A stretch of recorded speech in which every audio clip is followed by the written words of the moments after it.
Баршаға сәлем, достар, қалдарың қалай?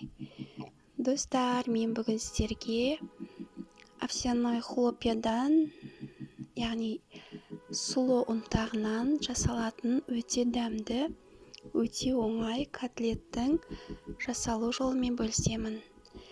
Негізі овсяной хлопьяны кашаға көбіне пайдаланамыз, кашаға және басқа котлетке де пайдалануға болады.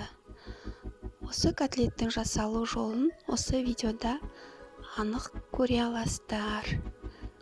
Описаниеге толық рецепттің мөлшерлерімен жазып кететін боламын.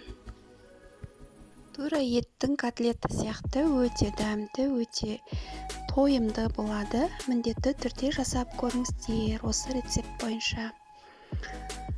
Ал бісміллә деп, бізге ең алдымен 300 грамм овсяной хлопья, сұлы ұнтағы және 350 грамм қайнаған су керек.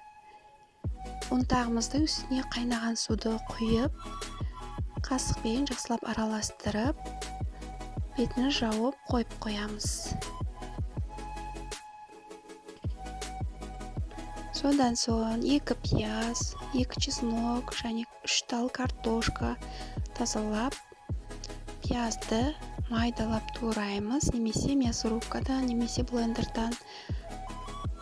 Чеснокты да солай майдалап турап аламыз. Картошкамызды осылай теркадан өткізіп аламыз. Содан соң бәрін турап дайындап болғаннан кейін бүкіл қоспамызды араластырамыз. Тұз, бұрыш, дәмдеуіштерімізді салып, жақсылап араластырамыз. Міне осындай қоспа болады. Қоспамыз дайын, енді қуыра берсек болады. Ол үшін табамызға кішкене май құйып, шетінен осындай етіп қасықпен алып, салып, әдемілеп тегістеп қуырамыз. Немесе қолмен дөңгелетіп, панировочный сухариға аунатып, тегістеп қуырсақ та болады. Бірақ осылай қасықпен қуырған дұрыс деп ойлаймын. Өйткені панировочный сухари майды қатты қарайтып, күйдіріп жібереді.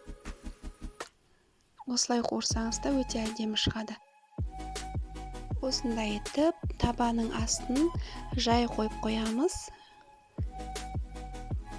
Қасықпен салғаннан кейін кішкене тегістеп, екінші қасықпен тегістеп, екеуін дөңгелетіп, жұқартыңқырап жайып аламыз. Содан соң асты қып-қызыл болып қуырылғанда аударып, тағы екінші жағын қуырамыз.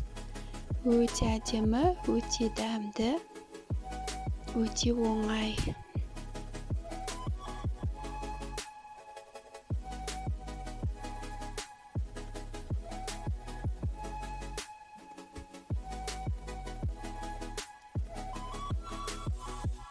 Панировочный сухариді пайдаланатын болсаңыз, ол майдың түбіне шөгіп, майды қарайтып тастайды. Содан соң майды тез-тез ауыстырып тұру керек болады. Сондықтан осылай қасықпен салып қуырған дұрыс. Міне біздің котлеттеріміз дайын. Дәмі кәдімгі еттің дәміндей, ешқандай айырмашылығы жоқ, өте керемет болып шығады. Достар, видео ұнаса лайк басып, комментарий жазып кетейік. Менің келесі видеоларымды жіберіп алмас үшін каналға тіркеліп қойыңыздар. Рахмет.